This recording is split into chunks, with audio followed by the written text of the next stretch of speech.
ঠুংঠুং কোনো কাজ না করে সবসময় গাছের নিচে বসে শুধু চিন্তা করত। সে ভাবতো, হে উপরওয়ালা, আমি আগের জন্মে কি এমন গুনাহ করেছিলাম যে আমার কপালে এত দরিদ্র লিখেছো। কারণ উপরওয়ালা তাকে একসাথে অনেকগুলো সন্তান দিয়েছিলেন, কিন্তু তাদের খাওয়ানোর মতো ভাগ্য হয়তো লিখে দেননি। তাই সে সবসময় দুশ্চিন্তায় ডুবে থাকতো। কিন্তু একদিন খিদে ছটফট করা নিজের স্ত্রী ও সন্তানদের দেখে ঠুংঠুঙ্গের বুক ফেটে কান্না এলো। নিরুপায় হয়ে সে শুকনো কাঠ সংগ্রহের জন্য কালো জঙ্গলের সবচেয়ে গভীর অংশে চলে গেল। হাঁটতে হাঁটতে সে এক পুরনো ধ্বংসস্তূপে পরিণত হওয়া একটা বাড়ির সামনে পৌঁছালো এবং হঠাৎ তার নজর পড়লো দরজার পাশে রাখা একটি বাঁশির উপর, যা একটা অদ্ভুত আলোয় জ্বলতেছিল।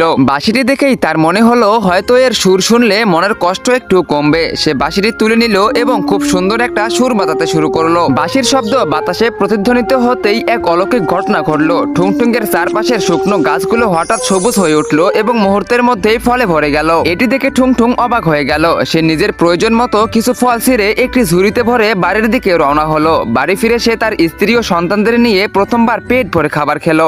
গাইস, আমি ইদানিং শুনতেছি যে ফ্রি ফায়ার থেকে নাকি পাবজি প্লেয়াররা অনেক বেশি বেড়ে গেছে। তো আজকে আমি এটাই দেখবো। তোমাদের কোনো কিছুই করতে হবে না। তোমরা যদি ফ্রি ফায়ার খেলে থাকো এবং ফ্রি ফায়ারকে ভালোবেসে থাকো, তবে অবশ্যই ভিডিওতে লাইক করে চ্যানেলটিকে সাবস্ক্রাইব করে দাও। আর পাবজিকে ভালোবাসলে কমেন্ট বক্সে কালো লাভ দাও এবং ফ্রি ফায়ারকে ভালোবাসলে লাল লাভ দাও। আমি দেখতে চাই কার অডিয়েন্স সব থেকে বেশি। সেই দিনের পর থেকে ঠুংঠুঙ্গের আর কোনো কিছুর অভাব রইল না। এখন সে শুধু নিজের জন্য নয়, গ্রামের গরিবদের মাঝেও খাবার বিলিয়ে দিত। কিন্তু একদিন এমন হলো, যখন ঠুংঠুং বাঁশি বাজিয়ে শুকনো গাছকে জীবিত করতেছিল, তখন গ্রামের এক লোভী লোক রাকা এই দৃশ্য দেখে ফেললো। সে মনে মনে ভাবলো, যদি এই বাঁশি আমার কাছে থাকতো তবে আমি আমার ক্ষেত সবসময় সবুজ রাখতাম আর পৃথিবীর সবচেয়ে ধনী মানুষ হয়ে যেতাম। আর তখনই সে চুপি চুপি ঠুংঠুঙ্গের কাছে গেল এবং হঠাৎ লাঠি দিয়ে তার মাথায় আঘাত করলো। ঠুংঠুং জ্ঞান হারিয়ে মাটিতে লুটিয়ে পড়লো আর রাকা বাঁশি নিয়ে সেখান থেকে পালিয়ে গেল। তো গাইস, এরপরে কি হয়েছিল তোমরা সেটা দেখতে পারবে পার্ট 2 তে। পার্ট 2 দেখতে চাইলে এই ভিডিওতে লাইক করে চ্যানেলটিকে সাবস্ক্রাইব করে ফলো করে অবশ্যই কমেন্ট বক্সে কমেন্ট করো পার্ট 2।